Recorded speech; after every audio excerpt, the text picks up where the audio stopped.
My dad's bratty new stepdaughter viciously bullied me at his wedding, not knowing I was about to be her stepsister.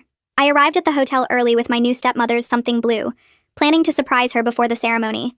We'd been close ever since she and my dad got together, and she even picked me to be her maid of honor instead of her own daughter Rafaela, who I'd never actually met. But when she walked in, I recognized her right away.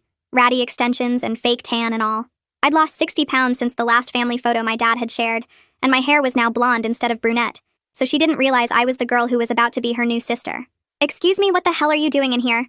she demanded, looking me up and down with disgust. "This is a private bridal suite for family and invited guests only.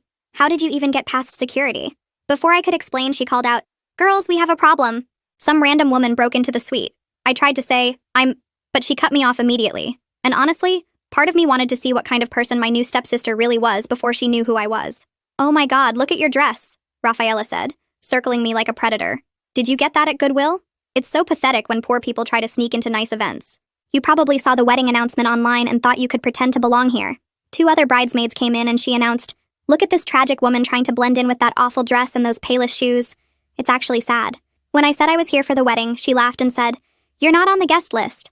I'm the bride's daughter and I know every single person invited. You're probably one of those psycho wedding crashers who tries to steal gifts or food. What's your scam? Pretending to be someone's +1? Rafaela's posse started filming me with their phones, and I realized if I identified myself now, this video of me dripping with humiliation would exist forever. She grabbed my purse off the table and dumped it out, my dead mother's pearl necklace clattering across the floor. "Let's see what you're trying to steal. Oh look, cheap drugstore makeup and a phone with a cracked screen. Definitely not someone who belongs at a $100,000 wedding." She kicked my mother's necklace and said, "Fake pearls too. How embarrassing." When I bent to pick them up, she stepped on my hand. "Security is on their way," she announced, though she hadn't called anyone. "But first, tell us who you really are. My new stepsister Georgia is supposed to be here and you're taking up space meant for actually important people? Are you obsessed with the groom? Did you see my mom with her rich fiancé and decide to ruin their day?" She pushed me backward, and I stumbled into the champagne table. I could have said, "I'm Georgia," but the words stuck in my throat watching her invoke my name while being so cruel. One friend suggested maybe I was confused, but Rafaela got angrier. "Don't defend her. She's probably mentally ill. Look at her. She's not even denying it. She's just standing there like a creep." She got in my face and said, "Georgia is the maid of honor, and when she gets here, we're going to laugh about the crazy woman who tried to infiltrate the wedding."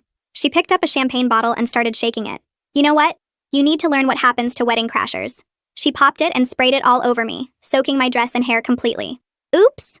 Now you really look like trash. Street trash covered in alcohol. Perfect."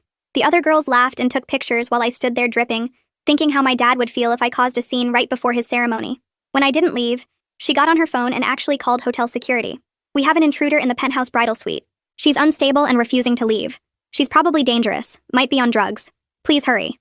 She smiled at me and said, "They're going to arrest you. This is a felony, trespassing and attempted theft. Your life is about to be ruined." She grabbed scissors from the makeup table and came toward me. "Actually, let's make sure you can never crash another wedding."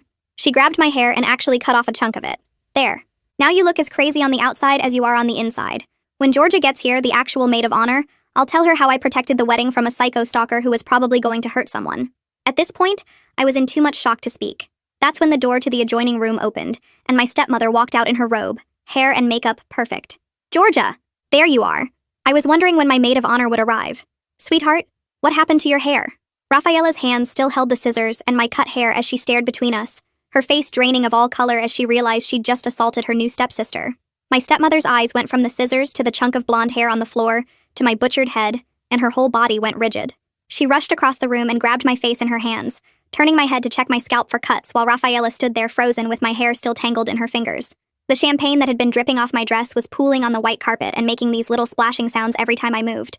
My stepmother's fingers shook as she touched the jagged edges where Rafaela had hacked through my hair, and she whispered something I couldn't hear at first. Then she said it louder. "What did you do to Georgia?" And her voice cracked on my name. Rafaela's mouth opened and closed, but no words came out, and the scissors in her hand started shaking so bad I thought she might drop them. Sharon took a step backward toward the door, and Chiara did the same thing, both of them still holding their phones but not recording anymore. My dad must have heard the noise because he appeared in the doorway wearing his tux with the bow tie still undone, and this huge smile on his face that disappeared the second he saw me. He took in everything at once, me soaked in champagne with chunks of hair missing, Rafaela holding the scissors, his bride with tears starting to form in her eyes. "Georgia, sweetheart, are you hurt?" he asked and started toward me, but my stepmother was already examining my scalp again. Before I could say anything, she spun around to face Rafaela, and her voice got hard in a way I'd never heard before. "Explain yourself right now," she said, and Rafaela finally found her voice and started talking so fast the words ran together. She kept saying she didn't know it was me, that she thought I was breaking in, that I looked different and wouldn't say who I was. Sharon quietly moved her hand to her purse and slipped her phone inside while Ciara kept looking between everyone like she wanted to disappear. Blake showed up then, the wedding planner in his perfect gray suit, and I saw his professional smile freeze when he took in the scene. He pulled out his phone immediately and started texting someone while walking further into the room to assess the damage. "We need to push the ceremony back," he said quietly, and then louder when no one responded. My stepmother reached out slowly and took the scissors from Rafaela's hand, setting them on the makeup table before telling Blake to call hotel security right away. She guided me to the couch and sat me down, her fingers going back to my hair to examine how bad the damage was. Every time she touched the cut edges, her hands trembled worse, and I could see her trying not to cry. Rafaela suddenly came alive again and started pacing back and forth, talking about how this was all just a big misunderstanding. She kept saying I should have told her who I was, that I was acting weird, that anybody would have done what she did if they thought someone was breaking into their mom's wedding. My dad's face got darker with every word, and he moved to stand between me and Rafaela like he was protecting me, even though she wasn't holding the scissors anymore. Julius from hotel security arrived faster than I expected. This tall guy in a dark uniform who took one look at the room and immediately started taking control. He asked everyone to stay calm and started moving people to different parts of the suite, putting Rafaela near the window and keeping me on the couch with my dad and stepmother. The whole feeling in the room changed when he walked in because suddenly this wasn't just family drama anymore, but something that might involve the police. I hadn't said much since my stepmother walked in, but when Julius asked what happened, I finally found my voice. "I want to file a complaint for assault," I said, and watched Rafaela's face go white. She started crying immediately, these big dramatic sobs while saying, "I couldn't do this. Not today. Not on her mom's wedding day." My stepmother closed her eyes like she was in physical pain, caught between her daughter who had done something terrible and doing what was right. Julius turned to Sharon and Ciara and asked if they had witnessed what happened, and both of them nodded slowly. He asked them not to leave and said he'd need statements from them and wanted to know if anyone had recorded anything. I saw Kiara's hand move toward her purse without thinking about it, and Julius noticed it too. Blake stepped closer to Julius and started whispering something about needing to handle the vendor calls immediately. His phone was already buzzing nonstop, and I could see text messages piling up on his screen. He walked over to the window and started making calls one after another, his voice calm and professional as he told people there were technical difficulties with the sound system. Julius turned to me and asked if I had any physical injuries that needed documenting. I held out my hand where Rafaela had stepped on it and showed him the red marks across my knuckles. Then I picked up my mother's pearl necklace from where I'd gathered it off the floor earlier and pointed out the scratches that weren't there this morning. Julius took out his phone and photographed my hand from different angles, then took close-ups of the damaged pearls. He made notes in a small notebook about property damage and asked me how much the necklace was worth. I told him it was priceless because it belonged to my dead mother, but the insurance value was around $3,000. Blake was still on the phone telling someone the ceremony would start 90 minutes late, and I heard him mention that guests were already arriving downstairs. My dad moved closer to me and put his hand on my shoulder, asking quietly if I was really okay or if I needed medical attention. I shook my head, but my stepmother came over and asked Blake to give us a moment alone. She guided me to the corner of the room near the bathroom door, while everyone else stayed busy with their tasks. Her eyes were full of tears, and she kept touching my ruined hair gently. She asked what I needed from her right now, and I told her straight out that Rafaela needed to face real consequences, not get away with assault just because it was a wedding day. My stepmother nodded slowly, and I could see how much it hurt her to hear that, but she understood. Rafaela suddenly started moving toward us from across the room, but Julius stepped right in front of her and held up his hand. He told her she needed to maintain distance during an active investigation and couldn't approach the victim. Rafaela's face went red and she started yelling that this was ridiculous, that I was ruining everything on purpose just to hurt her mother. Sharon shifted uncomfortably and moved away from her friend, clearly not wanting to be associated with the outburst. Kiara walked up to Julius quietly and tapped his arm to get his attention. She said she had something important to show him and pulled out her phone. I watched her unlock it and show him the screen, explaining that she'd recorded the whole thing from when I first walked in. She said what Rafaela did was wrong and she was willing to share the video as evidence even though they were friends. Rafaela stared at Ciara with her mouth open like she couldn't believe the betrayal. Blake ended another call and came back to the group with sweat on his forehead. He announced that we could push the ceremony back 1 hour maximum before we'd lose our venue slot completely. The reception hall had another wedding after hours and couldn't accommodate any longer delay. My stepmother's face showed every bit of stress as she tried to decide whether to go ahead with the wedding or postpone everything. The weight of choosing between her wedding day and dealing with what her daughter had done was visible in how her hands shook. I couldn't stand there anymore watching everyone deal with Rafaela's mess, so I excused myself to the bathroom. The second I closed the door behind me, I saw my reflection in the mirror, and the tears finally came. My hair looked like someone had taken a chainsaw to it with one whole section missing, and the rest uneven and jagged. I sat on the closed toilet seat and sobbed into my hands, letting out all the shock I'd been holding in. A gentle knock came at the door, and a woman's voice asked if she was in the right place. She said her name was Megan Hicks, and Blake had called her as an emergency stylist to help with a hair situation. Her kindness in that moment, the soft way she spoke through the door, broke through the last of my control, and I cried harder. I opened the door and let her in, watching her professional smile falter when she saw the damage. She immediately started examining my hair, running her fingers through it to see what she had to work with. She opened her case full of scissors and styling tools and told me she could make this work, that she'd seen worse and fixed it. While she started evening out the edges, I could hear voices getting louder in the main room. My dad's voice carried through the door as he told Rafaela her behavior was completely inexcusable, and she'd shown everyone exactly what kind of person she really was. Rafaela's dramatic sobs followed immediately, the kind that sounded more like performance than real crying. Megan kept working steadily, not commenting on the drama outside as she shaped what was left of my hair into something that looked intentional instead of attacked. Julius knocked on the bathroom door and said he needed to speak with me when I was ready. Megan told him we needed 10 more minutes, and he said he'd wait outside with his supervisor who'd just arrived.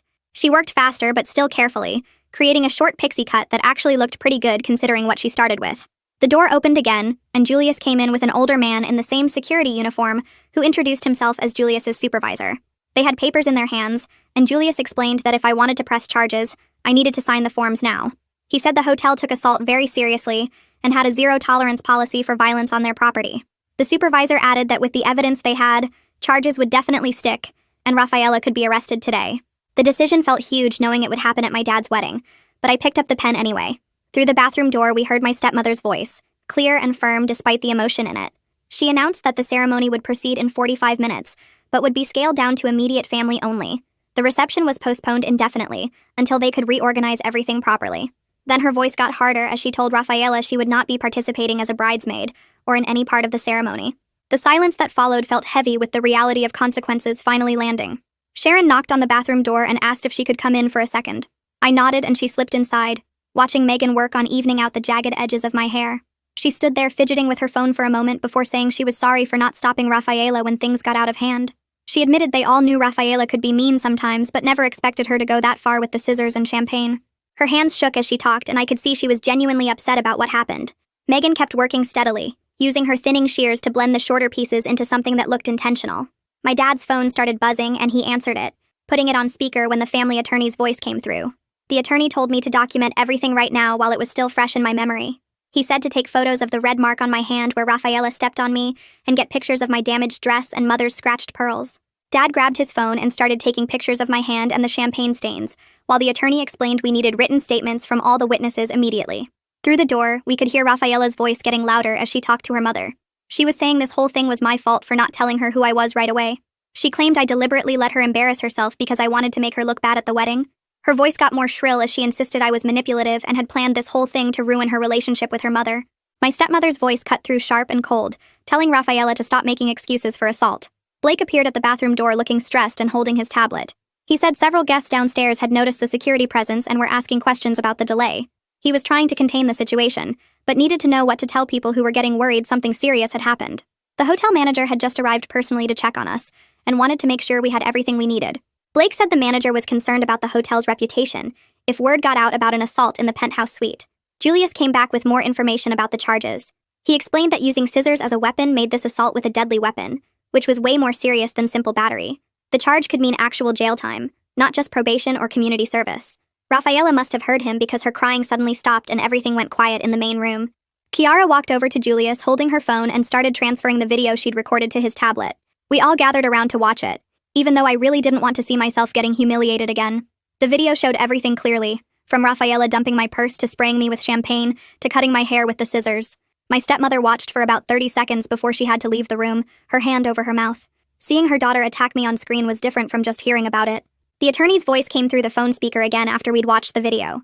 He said with this kind of evidence plus multiple witnesses, criminal charges would definitely stick if we pursued them. He also mentioned we could file a civil suit for emotional distress and property damage on top of the criminal case. Rafaela started breathing really fast, and someone said she needed to sit down before she passed out. My dad turned to me and said that no matter what I decided about pressing charges, Rafaela wasn't welcome in our home anymore. He said real family doesn't treat each other this way, and she'd shown she couldn't be trusted around me. His voice was firm and angry in a way I'd never heard before. My stepmother came back into the room with tears running down her face, but she didn't argue with his decision. Blake cleared his throat and said he'd managed to reorganize the ceremony with just immediate family and closest friends. The big reception with 200 guests would have to be canceled completely. He showed us the numbers on his tablet, and the lost deposits alone were over $30,000. The catering, the band, the flowers for 200 people, all of it was non-refundable at this point. My stepmother just nodded and said she understood, though her face went pale at the financial loss. Megan stepped back and handed me a mirror to see what she'd done with my hair. She'd transformed the hack job into a short pixie cut that actually looked pretty cute, even though it wasn't anything like what I'd planned for the wedding. The sides were super short, but she'd left some length on top that she styled with product to give it texture. She'd worked actual magic with what was left after Rafaela's attack. I thanked her and started crying because this small act of kindness after everything else just hit me hard. She squeezed my shoulder and started packing up her tools, saying she was glad she could help make something good out of a bad situation. Julius pulled out his tablet and started explaining my options while everyone watched. I could press charges right now and have Rafaela arrested before the ceremony. I could file a report for documentation without immediate arrest. I could handle this as a family matter and let the hotel keep their evidence on file. He made it clear the hotel had enough proof regardless of what I chose. The security cameras caught everything from multiple angles, plus we had Chiara's video. Rafaela sat on the couch with her head in her hands while Julius talked. Sharon moved closer to Chiara, and I heard her whispering, "They should leave now."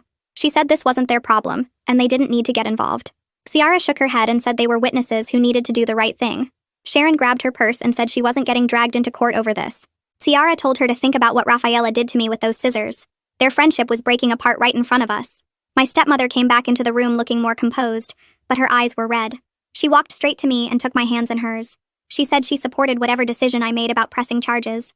She admitted Rafaela had never faced real consequences for her behavior before. Her voice cracked when she said maybe this was what her daughter needed. She looked older somehow, like the weight of her failures as a mother had aged her. I told Julius I wanted to file a police report, but asked if Rafaela could stay at the hotel. I didn't want her arrested and taken away before the ceremony. Julius checked with his supervisor on the phone and said they could accommodate that. Rafaela would need to stay in a separate room with hotel security supervision. It was more kindness than she'd shown me when she was cutting my hair. The makeup artist came over and started working on my face, which was streaked with tears. My dad went down to the parking garage to get my backup dress from his car. The champagne-soaked one was completely ruined and smelled like alcohol. Everyone pretended not to notice I was basically starting over from scratch.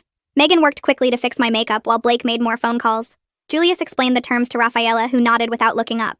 She agreed to the supervised isolation rather than being taken to the police station immediately.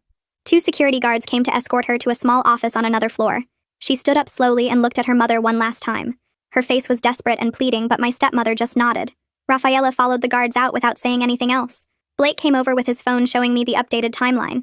Guests were starting to ask about the delay and getting restless downstairs. He told them there was a minor medical emergency, but everything was under control. He said the truth would create more drama than anyone needed right now. Some guests were already posting on social media asking what was happening. Blake had his assistant monitoring the posts to make sure nothing got out. My stepmother sat down next to me while Megan finished my makeup. She asked if I still wanted to be her maid of honor after everything. I told her yes because Rafaela didn't get to take that from me too. She hugged me tightly and whispered apologies for what her daughter had done. She said she should have seen this coming and done something sooner. I didn't know what to say, so I just hugged her back. We had 30 minutes until the modified ceremony would start. I helped my stepmother with the final touches on her dress and veil. We didn't talk about Rafaela or what would happen after today. The silence felt weird but also necessary after all the chaos. My dad came back with my backup dress, which was simpler than the ruined one. It was navy blue instead of the lavender one soaked in champagne. Everyone turned away while I changed behind a screen in the corner. The new dress fit fine even though it wasn't what I'd planned. Sharon and Chiara were giving their written statements to Julius at the desk. They wrote down everything they saw from start to finish. Julius had them sign and date the papers for the official record. Sharon finished first and left without saying goodbye to anyone. Chiara came over to me before leaving and squeezed my hand. She whispered that she was sorry for everything that happened. She said Rafaela had always been mean, but never this bad. Their departure felt like another consequence Rafaela hadn't thought about. Blake checked his watch and said we needed to head down for the ceremony now, or lose the venue completely. I walked downstairs with my dad holding my arm, while my stepmother followed with Blake making last-minute adjustments to her veil. The ceremony room looked huge with just 20 people scattered in the front rows instead of the 200 chairs they'd set up. My dad kept looking at me every few seconds while I stood next to his bride holding her bouquet. The empty spots where Rafaela and the bridesmaids should have been standing made everything feel weird and quiet. The officiant started the ceremony, and when my stepmother said her vows about blending our families with love and respect, her voice cracked and she had to pause.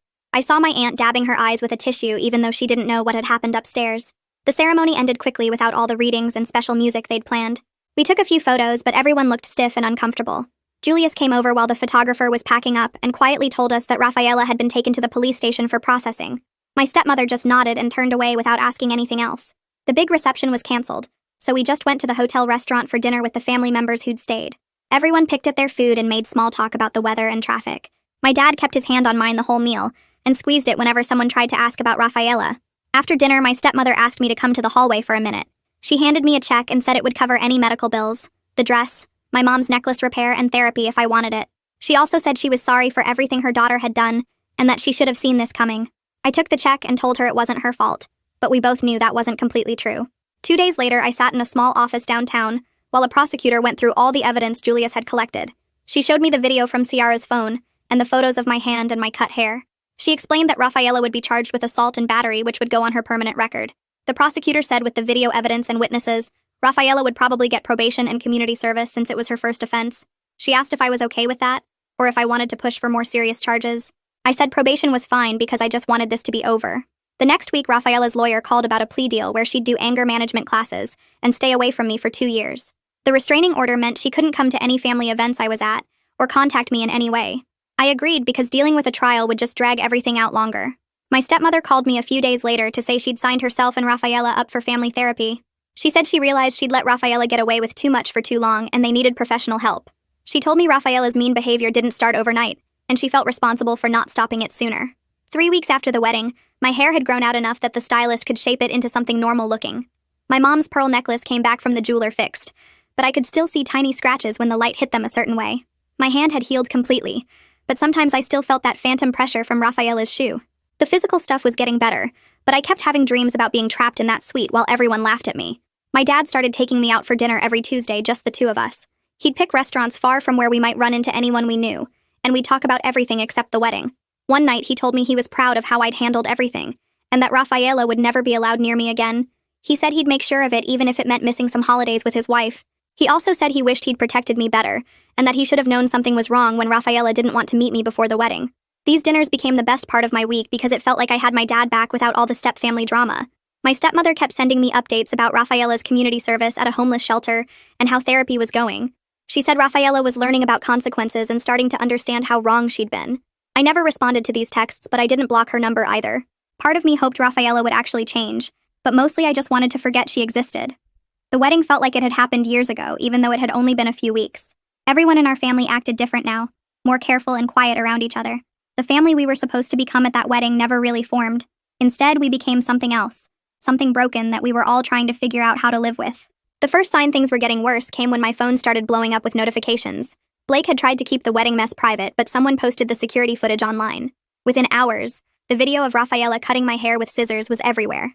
People I hadn't talked to in years were sending me links and asking if I was okay. The comments under the videos called Rafaela every name you could think of. Someone even made a meme out of her shocked face when my stepmother said my name. I turned off all my social media accounts and stopped checking my phone except for family. My coworkers kept bringing it up at lunch until I started eating at my desk. The local news picked up the story and ran it as a warning about wedding violence. Rafaela's face was all over town as the girl who attacked her stepsister with scissors. My stepmother started texting me every few days with updates I didn't ask for. She told me Rafaela was doing community service at a homeless shelter downtown. She said the judge made her work there 3 days a week for 6 months. She sent pictures of Rafaela serving food and cleaning tables. She wrote long messages about how Rafaela was learning what real problems looked like. She said Rafaela cried after her first day seeing families with kids living on the streets. I never wrote back, but I read every message. Part of me wanted to know she was actually facing consequences. Part of me just wanted to forget she existed. 6 weeks after the wedding, a thick envelope arrived from Rafaela's lawyer. Inside was a 3-page letter in Rafaela's handwriting. She wrote about growing up jealous of the attention her mom gave other people. She admitted she'd been mean to lots of people before me. She said she was embarrassed by how she acted and understood if I never wanted to see her again. She didn't make excuses or blame anyone else. She just said she was sorry and working on being better. I read it twice, then put it in a drawer. I wasn't ready to forgive, but I noticed she'd actually tried. My stepmother asked if we could meet for lunch a month later. We went to a quiet place outside town where nobody would recognize us. She looked older and tired, but she smiled when she saw me. We talked about safe topics at first, like the weather and work.